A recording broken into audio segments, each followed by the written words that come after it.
Hello, welcome you all on English India YouTube channel. This is Sarita Singh. आज के video lecture में जिस topic को हम डिस्कस कर रहे हैं वो है use of older and oldest. Older और ओल्डेस्ट का यूज सेंटेंस में हमें किस तरह से करना चाहिए, इसी बात को आज हम डिस्कस करेंगे। तो इसी से रिलेटेड कुछ बातें हैं, उन्हें मैंने लिखा है, तो डिस्कस करते हैं।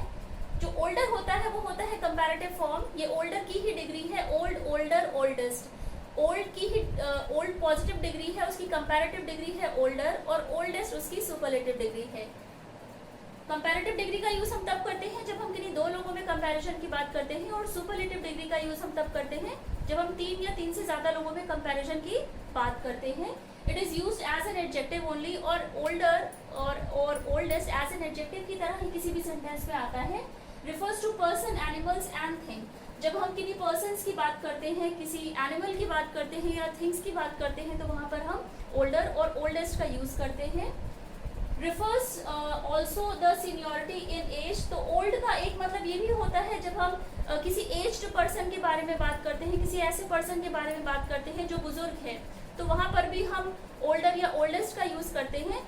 इसके अलावा हम ओल्डर या ओल्डेस्ट का यूज तब भी करते हैं जब हम किसी ऐसे पर्सन के बारे में बात करते हैं जो एक्सपीरियंस में भी बड़ा है और जो नॉलेज में बड़ा है, जिसको ज़्यादा एक्सपीरियंस है। जब हम सीनियोरिटी की बात करते हैं एज में या एक्सपीरियंस में, तो वहाँ पर भी हम ओल्डर या ओल्डेस्ट का यूज़ कर सकते हैं। ओल्डर या ओल्डेस्ट का यूज़ हम सिर्फ किसी बुजुर्ग पर्सन को बताने के लिए नहीं करते हैं।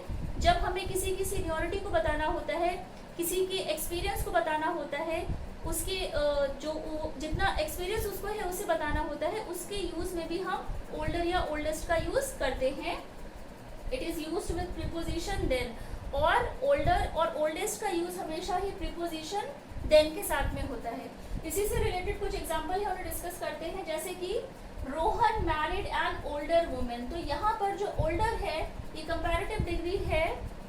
Rohan married an older women. तो जो रोहन है उसने जिस वुमेन से मैरिज करी है, वो यहाँ पर एज की बात हो रही है कि वो उससे ओल्डर है। तो यहाँ पर जब हम एज की बात कर रहे हैं तो हमने एज अ ओल्डर उसको बताया है, यूज करा है, कंपैरेटिव डिग्री है कि रोहन ने जिस वुमेन से मैरिज की है वो उससे एज में बड़ी है।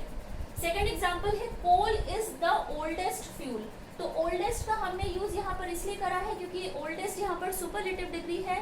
सुपरलेटिव डिग्री का यूज हम तब करते हैं जब हम 3 पर्सन या 3 थिंग्स के बारे में, या 3 to 4 पर्सन या थिंग्स के बारे में जब हम बात करते हैं, वहां पर जब हम कंपैरिजन करते हैं तो सुपरलेटिव डिग्री का यूज करते हैं। तो यहाँ पर हम ये बता रहे हैं कि coal is the oldest of fuel. तो जितने भी फ्यूल्स हैं, वो जितने भी फ्यूल्स हो गए, नंबर में जितने भी हो गए, उनमें जो कोल है, जो कोयला है, जो कोल है, वही सबसे ओल्डेस्ट फ्यूल है। मतलब जो सबसे ओल्डेस्ट फ्यूल है सारे फ्यूल्स में, वो कोल है। इसीलिए हमने यहाँ पर, क्योंकि बहुत सारी चीजों में कंपैरिजन की बात हो रही है, इसीलिए सुपरलेटिव डिग्री ओल्डेस्ट का यूज हुआ है। इससे पहले द डिटर्मिनर का यूज होता है। नेक्स्ट एग्जांपल है older people tends to take politics seriously. तो यहाँ पर ओल्डर जो पीपुल की बात हो रही है, ओल्डर एज एन एडजेक्टिव कब आया है सेंटेंस में, आप किस तरह से आइडेंटिफाई करेंगे? क्योंकि पीपुल यहाँ पर नाउन है, नाउन को जिसने डिफाइन करा है वो है ओल्डर, और ओल्डर यहाँ पर एज एन एडजेक्टिव की तरह आया है क्योंकि इसने नाउन को डिफाइन करा है। पीपुल यहाँ पर नाउन है, नाउन को डिफाइन करा है जिस वर्ड ने, वो है ओल्डर, और नाउन को हमेशा ही जो डिफाइन करते हैं वो एडजेक्टिव होते हैं। तो older people tends to take politics seriously का मतलब हुआ कि जो एज में जो बड़े लोग होते हैं, जो बुजुर्ग होते हैं, वो हमेशा ही पॉलिटिक्स को सीरियसली लेते हैं। नेक्स्ट एग्जाम्पल है due to heavy rain the mountains older rocks are exposed. तो बहुत हैवी बारिश हुई जिसकी वजह से जो माउंटेन के ओल्डर रॉक थे, जो पुराने उसके रॉक्स थे, वो क्या हुए, वो एक्सपोज हो गए, मतलब कि वो दिखने लगे। तो यहाँ पर ओल्डर एज एन एडजेक्टिव आया है। कैसे आप डिफाइन करेंगे, कैसे आप पता करेंगे? रॉक्स, रॉक्स यहाँ पर नाउन है, नाउन को डिफाइन करा है ओल्डर ने, ओल्डर एज एन एडजेक्टिव की तरह आया है क्योंकि इसने नाउन को मॉडिफाई करा है। नेक्स्ट एग्जाम्पल है the older student started to bully the new student. तो यहाँ पर भी ओल्डर का सेंस ये नहीं आया है कि ओल्डर का मतलब कि जो बच्चे थे या जो स्टूडेंट थे वो एज्ड में बड़े थे। एज में बड़े की बात नहीं हो रही है, यहाँ पर ये बात हो रही है, सीनियोरिटी की बात हो रही है कि जो ओल्डर स्टूडेंट थे, जो स्कूल के जो पुराने बच्चे थे, जो बहुत पहले से वहाँ पे पढ़ रहे थे, उन्होंने बुली करा। जो न्यू बच्चे आए थे उनको उन्होंने बुली करा, उन्हें टारगेट करा। तो ओल्डर का यूज और ओल्डेस्ट का यूज हम तब भी करते हैं जब हम सीनियरिटी की बात करते हैं, हम किसी ऐसे पर्सन की बात करते हैं जो हमसे एज में सीनियर है, तो वहां पर भी हम ओल्डर का यूज करते हैं। नेक्स्ट एग्जांपल है he is the oldest man alive in this town. तो ओल्डेस्ट यहाँ पर सुपरलेटिव डिग्री है, क्योंकि हम एक पूरे टाउन के बारे में बात कर रहे हैं कि टाउन में ये जो पर्सन है ये सबसे ज्यादा ओल्डर है, मतलब कि ये सबसे ज्यादा ओल्डेस्ट है, सबसे ज्यादा बुजुर्ग है। तो यहाँ पर जब ओल्डेस्ट की बात हो रही है तो ये हम एज के बारे में बता रहे हैं। तो ये आपको ध्यान में रखना है सेंटेंस को पढ़ के कि कब ओल्डर या ओल्डेस्ट एज अ सीनियरिटी के अकॉर्डिंग बताया गया है सेंटेंस में, एक्सपीरियंस या सीनियरिटी के अकॉर्डिंग कब ओल्डर या ओल्डेस्ट का यूज किया गया है, और कब ओल्डर या ओल्डेस्ट का यूज हमने करा है एज को शो करने के लिए। तो यहाँ पर he is the oldest man alive in this town का मतलब हुआ कि ये जो पर्सन है जो इस विलेज में रह रहे हैं ये सबसे ज्यादा ओल्डेस्ट है, मतलब इनकी एज विलेज के सारे पर्सन्स में सबसे ज्यादा है। नेक्स्ट एग्जांपल है I have 2 dogs and the older of the 2 is stronger.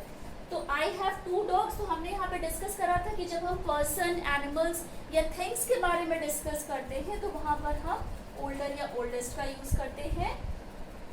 जो 2 dogs हैं उसमें the older of the 2 is stronger, मतलब कि जो मेरे पास जो 2 dogs हैं उसमें जो सबसे पुराना डॉग है, मतलब जो सबसे बड़ा है वो ज्यादा स्ट्रॉन्गर है। तो यहाँ पर भी एज की बात नहीं हो रही है, ये बात हो रही है कि जो बड़ा है वो सबसे ज्यादा स्ट्रॉन्ग है। नेक्स्ट एग्जांपल है my older daughter cooks the best pie. तो यहाँ पर जो ओल्डर डॉटर यूज किया गया है, डॉटर से पहले ओल्डर का यूज किया गया है। डॉटर यहाँ पर नाउन है, नाउन को डिफाइन करा है ओल्डर ने, ओल्डर एज एन एडजेक्टिव की तरह आया है। तो यहाँ पर ओल्डर का मतलब ये नहीं है कि हम एज की बात कर रहे हैं या हम ये बता रहे हैं कि वो बुजुर्ग है। My older daughter cooks the best pie, मतलब कि मेरे बच्चों में जो सबसे बड़ी बच्ची है मेरी, जो एज में बड़ी है, वो सबसे बेस्ट पाई कुक करती है। लास्ट एग्जाम्पल है the oldest tree in the Himalayas is pine tree. तो यहाँ पर भी जो ट्रीज है, ओल्डेस्ट यहाँ पर एज अ सुपरलेटिव डिग्री आया है, क्योंकि हमने बहुत सारी चीजों में कंपेयर करके बताया है कि द ओल्डेस्ट, जितने भी ट्रीज हैं हिमालयाज में, जितने भी ट्रीज का हम कंपेयर कर रहे हैं 4, 5, 7, 8, 10, 11, बहुत सारे ट्रीज में हमने कंपेयर करके ये बताया है कि जो पाइन ट्री है वो सबसे ओल्डेस्ट ट्री है, मतलब कि सबसे पुरानी ट्री है हिमालयास में जो भी ट्रीज अभी तक फाउंड हुए हैं। तो यहाँ पर आपको ये बात ध्यान रखनी है कि ओल्डर या ओल्डेस्ट का यूज हम एज को बताने के लिए करते हैं। जब हम ये बताते हैं कि हाँ ये बुजुर्ग हैं, ये बड़े हैं, तो वहाँ पर हम ओल्डर या ओल्डेस्ट का यूज करते हैं। और हम ओल्डर का यूज तब भी करते हैं जब हमें किसी की सीनियरिटी बतानी होती है, ये बताना होता है कि हाँ ये हमसे एज में बड़े हैं। जैसे कि यहाँ पर my older daughter cooks the best pie, मतलब कि जो मेरी ओल्डर डॉटर है, जो मेरी सारी डॉटर्स में जो एज में सबसे बड़ी डॉटर है, वो सबसे बेस्ट पाई बनाती है। तो आज के वीडियो लेक्चर में हमने ओल्डर और ओल्डेस्ट को डिस्कस करा है। ओल्डर कंपैरेटिव डिग्री है जब हम 2 लोगों में कंपेयर करते हैं। ओल्डेस्ट सुपरलेटिव डिग्री है जब हम 3 या 3 से ज्यादा लोगों के बीच में कंपैरिजन करते हैं। एज एन एडजेक्टिव की तरह आता है ओल्डर या ओल्डेस्ट सेंटेंस में। ये रिफर करता है पर्सन्स को, एनिमल्स को और थिंग्स को। और यहाँ पर हम जिस प्रीपोजिशन का यूज करते हैं वो है देन। देन प्रीपोजिशन का यूज यहाँ पर होता है जब कंपैरिजन करते हैं। और जब हम सीनियरिटी की, एज की सीनियरिटी की भी बात करते हैं तो वहाँ पर भी हम ओल्डर या ओल्डेस्ट का यूज करते हैं। तो आज के वीडियो लेक्चर में हमने डिस्कस करा है ओल्डर और ओल्डेस्ट को। आई होप आपको ये वीडियो पसंद आया होगा। चैनल को लाइक, सब्सक्राइब एंड शेयर जरूर कर दीजिएगा। बेल आइकन को प्रेस कर दीजिएगा। आपको टाइम पे सारे नोटिफिकेशंस मिलते रहेंगे। इस चैनल पर एक प्लेलिस्ट भी बनी है, प्लेलिस्ट में जाके आप प्रीवियस के वीडियोस देख सकते हैं। इससे पहले इस चैनल पर जो भी वीडियोस बने हैं वो प्लेलिस्ट में जाके आप देख सकते हैं। तो टिल देन टेक केयर, मिलते हैं अपने नेक्स्ट वीडियो लेक्चर में।